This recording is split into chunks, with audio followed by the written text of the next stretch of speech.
Nah, yang kedua adalah seseorang juga dianjurkan untuk memiliki indria sangwara. Nah, indria sangwara itu adalah pengendalian indera. Ya, kita memiliki indera mata, telinga, hidung, lidah, jasmani, dan juga indera pikiran. Nah, pengendalian indera ini juga penting. Karena apa? Banyak kotoran batin ini muncul bersamaan dengan ketika 6 indera ini kontak dengan objek. Artinya ketika mata melihat, kemudian itu bisa memunculkan kotoran batin. Apakah itu keserakahan atau kebencian, itu bisa muncul. Ketika melihat objek yang tidak menyenangkan, kebencian muncul. Ketidaksukaan muncul, patiga muncul. Rasa gelisah, yaitu yang mungkin iri hati, ada cemburu, itu bisa muncul.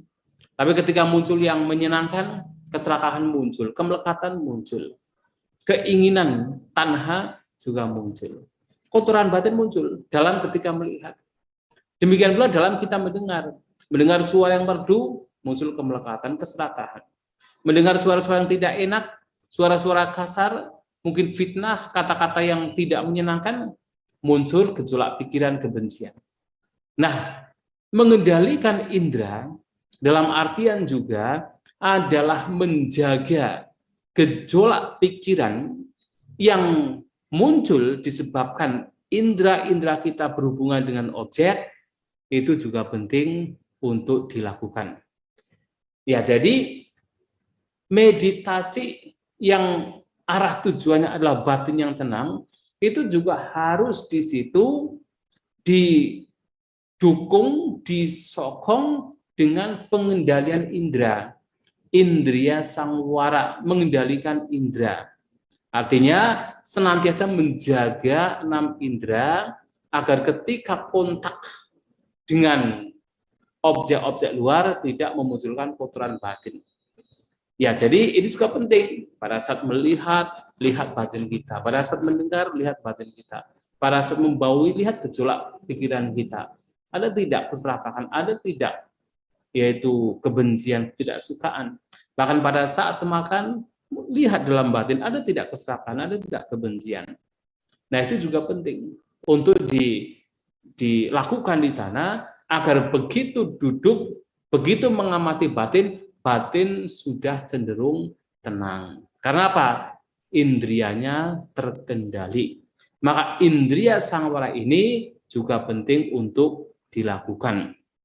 Nah, dalam mengendalikan indera atau indria sangwara juga bisa diartikan sebagai menutupi indera, karena sangwara itu seperti merintangi, menutupi ya. Itu tidak harus seseorang itu misalnya pejam mata atau katakan menutup telinga, tidak. Apalagi menutup hidung, tidak bisa bernafas malahan. Ya, tidak harus demikian, tetapi tetap menggunakan mata, tetap menggunakan telinga, tetap menggunakan hidung, apalagi hidung ya, jadi harus digunakan terus. Tetap menggunakan mulut untuk makan. Nah, kita menggunakan jasmani, ya termasuk ya itu jasmani kita gunakan, ada sentuhan panas, ada sentuhan dingin dan lain sebagainya.